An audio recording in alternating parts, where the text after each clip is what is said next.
पूरा बवाल। दोस्तों, जो अपने जबान का नहीं, जो अपने वादे का नहीं, जो अपनी बात का नहीं, वो गुलाबी सूअर अपने धर्म का भी नहीं, अपने मजहब का भी नहीं।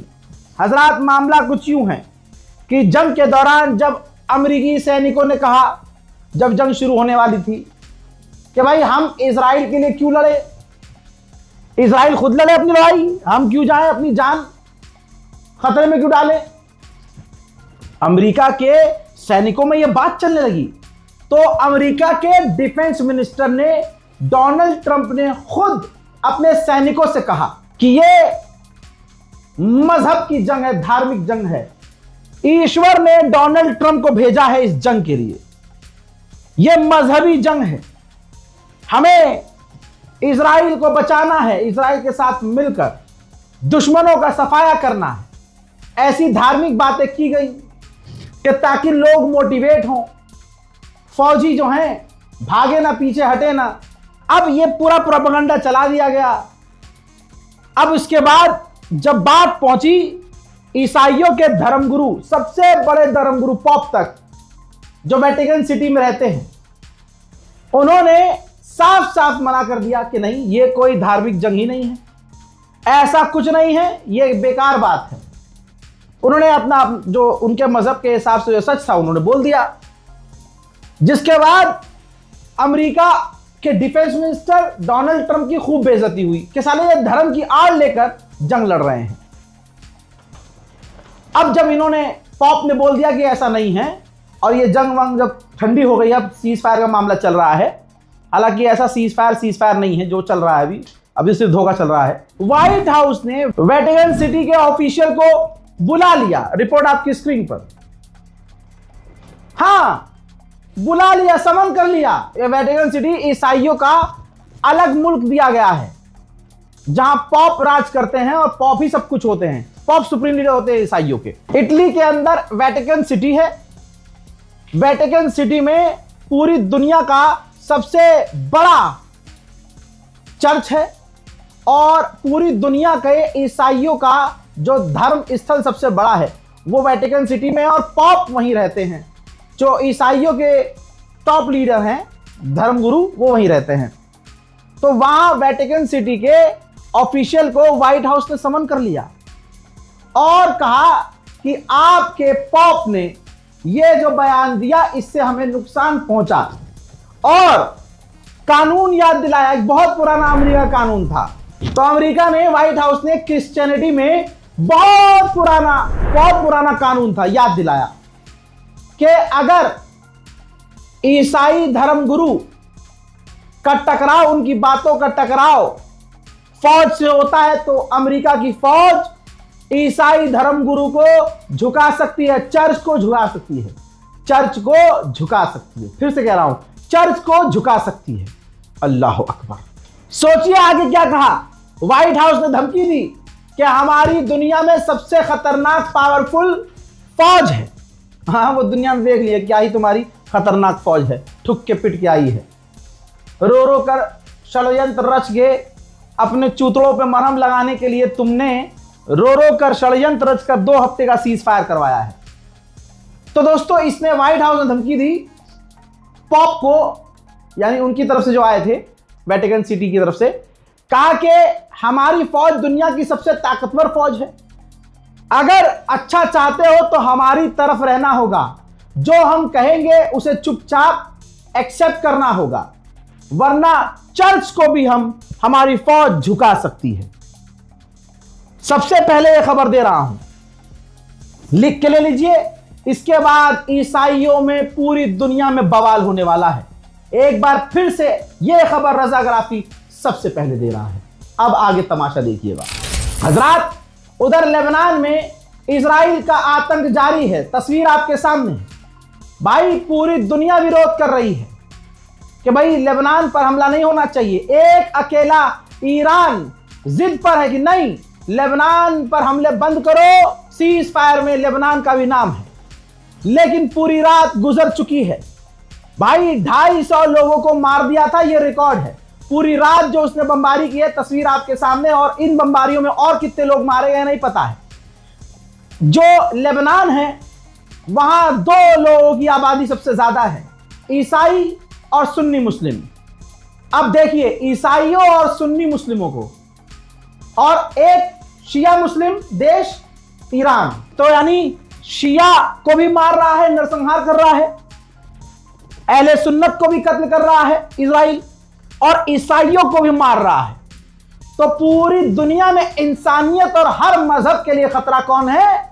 इजराइल। अमेरिका के वाइस प्रेसिडेंट ने कहा है कि ये जो एग्रीमेंट है काफी सेंसिटिव है, हम कोशिश करेंगे कि ये जो डील है सीज फायर, ये कंटिन्यू सीज फायर रहे, और हमारा जो भी गोल था वो ये था कि ईरान को कमजोर करना, हमने ईरान को कमजोर कर दिया। मैं इन लड़चट्टों से कहना चाहता हूं कि अगर ईरान कमजोर हो गया है तो तुमने सीज फायर क्यों किया? पूरा मारते ईरान को। पॉइंट है, दुश्मन के हिसाब से सोचो ना। अब तुम्हारी अगर फौज इतनी ताकतवर थी तो ताकत के दम पर स्ट्रेट ऑफ हॉर्मुज क्यों नहीं खुलवाया? क्योंकि इसने, वाइस प्रेसिडेंट ने यह भी कहा कि स्ट्रेट ऑफ हॉर्मुज हमने खुलवा दिया है। अबे लड़चट्टो, खुलवाया नहीं है, उसने खोला है ईरान ने। और शायद तुम गांजा वांजा एमडी फूके हुए हो, स्ट्रेट ऑफ हॉर्मुज बंद हो गया है।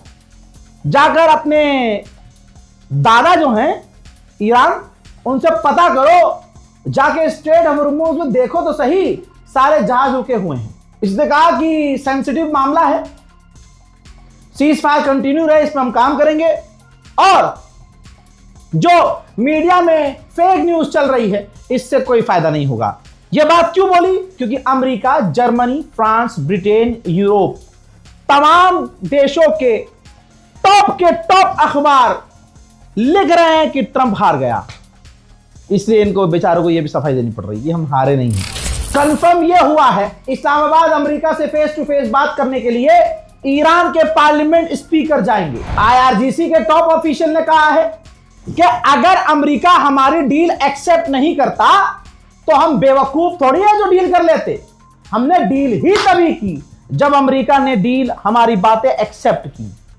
हजरात, यहां पर मैं अपना रिव्यू दे रहा हूं, पर्सनल है मेरा ओपिनियन। अमेरिका उस वक्त तो रुक गया कि डील कर लेते हैं, कुछ भी करके, पता नहीं उसका क्या फंसा हुआ था, उसने तुरंत डील कर ली, ठीक, मान गया। जैसे समय आगे निकला है, आप भी इस चीज के गवाह हैं, अमेरिका अपनी तमाम शर्तों से पलटना शुरू हो चुका है। आईआरजीसी, ईरान की नेवी और ईरान के एयरफोर्स ने दोनों ने जॉइंट स्टेटमेंट जारी किया। कहा पिछले 24 घंटे के अंदर दुश्मन ने देखा कि हमारे हाथ अभी भी ट्रिगर पर है। उन्होंने कुछ भी किया था तो हमने तुरंत पलट कर जवाब दिया था, और बता देना चाहते हैं कि अभी भी हमारे हाथ ट्रिगर पर है।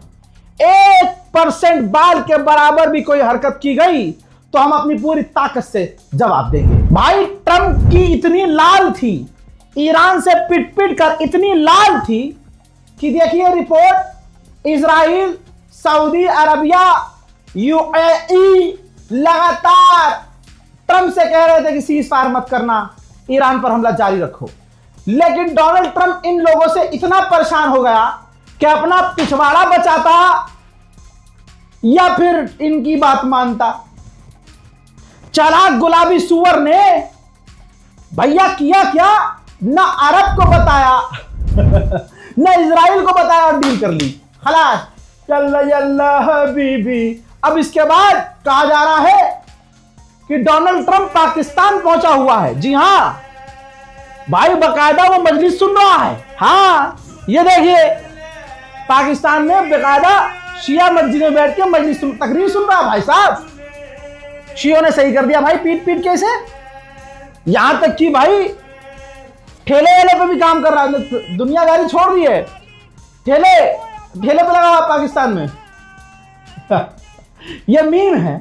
इस तरह से पूरी दुनिया में अमेरिका का राष्ट्रपति जलील हो रहा है। भाई, ईरान की एम्बेसियां अभी भी खेल रही हैं, दिल ना खुश हुआ तो पैसा वापस। ये देखिए, साउथ अफ्रीका में ईरान की एम्बेसी ने लिखा है कि हे ट्रंप, अगर तुम्हारे पास अपने पालतू कुत्ते के लिए गले का पट्टा नहीं है, तुम्हारा जो पालतू कुत्ता इजराइल है उसके लिए गले का पट्टा नहीं है, तो क्या हम आपको एक भेज सकते हैं गले का पट्टा। हजरात, डील होने से पहले 950 मिलियन डॉलर का सट्टा लगाया था। यह रही रिपोर्ट। और यह सट्टा लगाता कौन है? कोई आम आदमी, आप और हम जैसे लोग नहीं लगा सकते, टॉप के बिजनेसमैन भी नहीं लगा सकते। सट्टा लगाया था अमेरिकी ऑफिशियल्स ने, जैसे विदेश मंत्री हो गया, खुद गुलाबी सुअर हो गया, और भी कई टॉप के ऑफिशियल्स।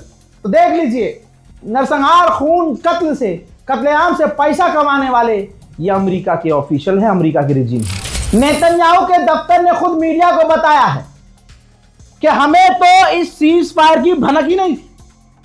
सीज फायर कंफर्म करने के बाद कि हाँ, हमें कॉल आखिर में किया गया कि हाँ हम सीज फायर करने जा रहे हैं, लास्ट मिनट हमें बताया गया,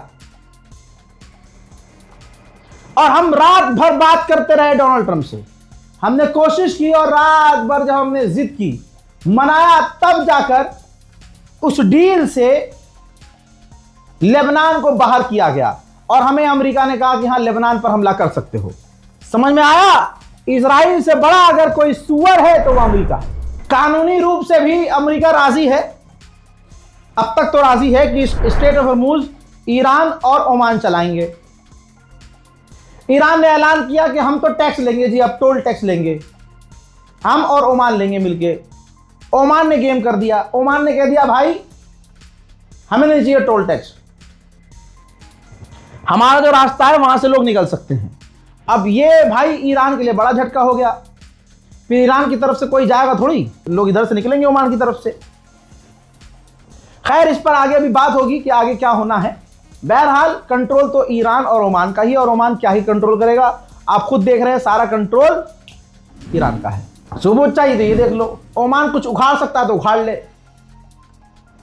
अभी भी स्ट्रेट ऑफ हॉर्मुज में ईरान पिछले 8 घंटे से रास्ता बंद करके जो जहाज तुर्रम खान बन के आगे आए थे सबको वापस भेज रहा है ईरान। मुड़ो, वापस मुड़ो। उधर गल्फ को खतरा है, अरबों को खतरा है, चिंता व्यक्त की है, रिपोर्ट आई है। अरब को यह डर सता रहा है कि एक और जंग ईरान से हो सकती है। अमेरिका, इजराइल और कई देश इसमें शामिल हो सकते हैं। डर है भाई। अरब देखिए कितने फट्टों में पहले से डर रहे हैं। एक जंग खत्म हुई नहीं कि दूसरे के लिए पहले हंगना शुरू कर दिया है। अमेरिका का टॉप का न्यूज चैनल है फॉक्स न्यूज। जो बात डे 1 से मैं कह रहा हूं, लीजिए फॉक्स न्यूज की जबानी है। फॉक्स न्यूज के पत्रकार दिखा रहे हैं और बता रहे हैं कि डोनाल्ड ट्रंप ने जो शुरुआत में अपने गोल रखे थे उनमें से एक भी गोल पूरा नहीं हुआ है, बल्कि उल्टा हो गया है। ईरान मजबूत हो गया है और इस जंग में अमेरिका को नुकसान साफ हुआ है। पत्रकारों ने यह भी बताया और सवाल खड़ा किया कि यह जो 2 हफ्ते का सीज फायर है, यह सच में सीज फायर है या सिर्फ 2 हफ्ते का समय आराम करने के लिए लिया गया है। ब्रिटेन का प्रधानमंत्री सीधा सऊदी अरब पहुंच गया और बिन सलमान से मुलाकात की। करनी पड़ेगी भाई, इस टाइम सबको अपने नंबर सऊदी से बनाने हैं, क्योंकि बर्तानिया ने, इस ब्रिटेन ने अपने बेस को अमेरिका के लिए ओपन किया था, खुला छोड़ दिया था। सबसे बड़े बड़े हमले ईरान पर जो परमाणु बॉम्बर से किए गए, बर्तानिया से वो जहाज उड़ रहे थे, और ये बात मैं रोज बोल रहा था। उधर इराक ने भी आधिकारिक तौर पे कहा है कि लेबनान पर इजराइल हमला करके सीज फायर खराब कर रहा है। 40 दिन के बाद इजराइल के लोग अब बंकर से बाहर आ रहे हैं। 40 दिन के बाद इजराइल तैयारी कर रहा है कि अपने कुछ एयरपोर्ट को चालू किया जा सके, ताकि जो भागे हुए, विदेश भाग गए हैं यहूदी पहाड़ियों पर और दूसरे इलाकों में छुप गए हैं, जाके दूसरे मुल्क चले गए हैं, वो वापस आ सके। मेरे दोस्तों, कोई भी खबर मैं अपने मन से नहीं, मेरी कोशिश होती है कि दुश्मन के अखबार में क्या चल रहा है और IRGC के अंदर क्या बात हो रही है, मैं बहुत ये दोनों सेंसिटिव चीजें निकाल के लेके आता हूं। अब देखिए, ब्रिटेन का अखबार टेलीग्राफ क्या लिख रहा है? ट्रंप का जो सीज फायर है, इसने रिस्क बढ़ा दिया है कि इस सीज फायर के बाद, इस जंग के बाद ईरान अपने आप को बेहद मजबूत कर लेगा ग्लोबल ऑयल रूट्स पर। जो ईरान का हाथ है, अब वो पूरी दुनिया के तेल के आपूर्ति तक पहुंच चुका है। ईरान जब चाहे मुट्ठी बंद कर लेगा, दुनिया को तेल की दिक्कत होना शुरू हो जाएगी। इराक के प्रधानमंत्री फ्रांस के राष्ट्रपति से बात की और कहा कि इस जंग के दौरान आपका फ्रांसीसी एक जो नागरिक ड्रोन हमले में मारा गया, हमने उस ड्रोन को उड़ाने वाले व्यक्ति को, कातिल को गिरफ्तार कर लिया है। ग्रीस के प्रधानमंत्री की हवा पहले निकल गई है। ग्रीस के प्रधानमंत्री ने कहा कि अगर स्ट्रेट ऑफ हॉर्मुज से टैंकरों को निकलने के लिए पैसे देने पड़े तो यह काफी खतरनाक है। पर्सनली मेरा मानना यह है कि ईरान गलती कर रहा है। जब इजराइल कह रहा है कि हमसे कोई सीज फायर नहीं है, तो ईरान सीज फायर क्यों फॉलो कर रहा है? ईरान को इजराइल पर तुरंत हमले करने चाहिए और कंटिन्यू करना चाहिए। जब आपको 10 जगह हमले नहीं करने और एक ही जगह आपको गोल मिल गया है कि इसको बजाना है, तो बजाओ फिर। क्योंकि नेतन्याहू सामने आके मीडिया पर खुलेआम स्काई न्यूज पर कह रहा है, तमाम दुनिया के चैनलों ने कवर कर लिया है, कह रहा है कि हमारी जंग खत्म नहीं हुई है, अभी हम जंग से बाहर नहीं है। कहता है नितिन यादव, अंधभक्तों का नितिन यादव, और हमारे लिए नेतन्याहू ये कहता है, बल्कि कह रहा है कि हमारे अभी बहुत सारे गोल हैं जो अचीव करने हैं। इशारा यह है कि ईरान के टॉप लीडरों को अभी भी असैसिनेट करना है, मारना है। अब यह बयान सुनने के बाद भी अगर IRGC रिएक्ट नहीं कर रही है तो अल्लाह जाने वजह क्या है। अब इसके बाद जो बयान आ रहे हैं इसके, मैंने 6 घंटे पहले ही 8 घंटे पहले कह दिया था कि इतनी बुरी तरह से दोनों पिटे हैं, अपने मुंह से तो कहेंगे नहीं हम पिटे हैं, जख्म गहरे हैं, फट के 4 है, लेकिन तारीफ एक दूसरे की कर रहे हैं, अपनी जीत का ऐलान कर रहे हैं। नेतन्याहू भी यही कह रहा है कि हम जीत गए हैं, ये हो गया है और वो हो गया है।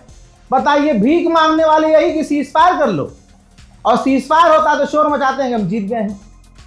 नेतन्याहू ने कहा कि अभी हमें बहुत सारे काम करने बाकी हैं, और ये जो डील हुई है हमारे लिए शॉक नहीं है, बल्कि एक जगह अखबार में कह रहे हैं कि इजराइल शॉक में चला गया। नेतन्याहू ने पूरी रात बात कही डोनाल्ड ट्रंप से, और यहां मीडिया के सामने आया कह रहा है कि हमें शॉक नहीं लगा। नेतन्याहू ने कहा कि हमने ईरान को कमजोर कर दिया है, ईरान को वीक कर दिया है, ईरान के ड्रोन खत्म कर दिए हैं, ईरान की मिसाइलें खत्म कर दी हैं, ईरान बेकार हो चुका है, ईरान के परमाणु ठिकानों पर हमने हमला किया है, ईरान की फैसिलिटी को उड़ा दिया है, ईरान के हमने न्यूक्लियर साइंटिस्ट को मार दिया है, ईरान को बर्बाद कर दिया है, ईरान मिट चुका है। अच्छा नितिन यादव, फिर सीज फायर क्यों किया? सीज फायर करना नहीं चाहिए था। तुम्हारे यहां जो भर भर कर घोप घोप मिसाइलें गिर रही थी, तब काहे रो रहे थे तुम्हारे गवर्नर? हजरात मोहतरम, इनके पास अब कुछ है थोड़ी। अब मीडिया के जरिए बार बार आकर हम जीत गए जी, हम जीत गए, हम जीत, ये करेंगे। नेतन्याहू ने यह भी कहा है कि जो ईरान का एनरिच यूरेनियम है वो ईरान से बाहर निकाला जाएगा, चाहे ईरान खुद निकाले, चाहे उसके लिए दोबारा जंग लड़नी पड़े। हम जंग के लिए तैयार हैं, हमारी फिंगर ट्रिगर पर है। मेरे दोस्तों, इन्हीं सब बातों पर IRGC को सब जगह से फोकस हटाकर इजराइल पर इतनी मिसाइल दागनी चाहिए, इतनी दागनी चाहिए, इतनी कि जैसे डोनाल्ड ट्रंप की अकड़ निकली है, नेतन्याहू फादरलैंड की भी अच्छे से निकल जाए। उधर बहरीन ने अपना एयर स्पेस खोल लिया है। लंबे समय के बाद बहरीन में अब फ्लाइट्स नॉर्मल हो जाएंगी। राजधानी दिल्ली में बैठा हुआ जो इजराइल का एम्बेसडर है, उसने बड़ी बात हक दी। उसने कहा कि जो पाकिस्तान है वो हमारे लिए अच्छा प्लेयर नहीं है, और अमेरिका खुद पाकिस्तान के पास गया है, और अमेरिका ने पाकिस्तान के साथ मिलकर ये सब कुछ प्लान किया और डील की। आ गई रजाकाराफी की बात, सच साबित हो गई कि भाई डील पाकिस्तान ने नहीं करवाई, डील तो अमेरिका ने। जब उसकी शलवार फटी है, इतनी बुरी तरह से कवर करना पड़ता है, मौलाना लोग देखते हैं, फटी है इतनी सलवार उसकी, तब जाकर उसने, अमेरिका के राष्ट्रपति ने शहबाज शरीफ को फोन किया और कहा कि हम तो फंस गए हैं बुरी तरह से, अब हम आपको एक मैसेज भेज रहे हैं, वो कॉपी पेस्ट कीजिएगा और पोस्ट कर दीजिएगा, और उसके बाद सीज फायर हम कर लेंगे। वही हुआ। हजरात मोहतरम, इस रिपोर्ट को शेयर कीजिएगा।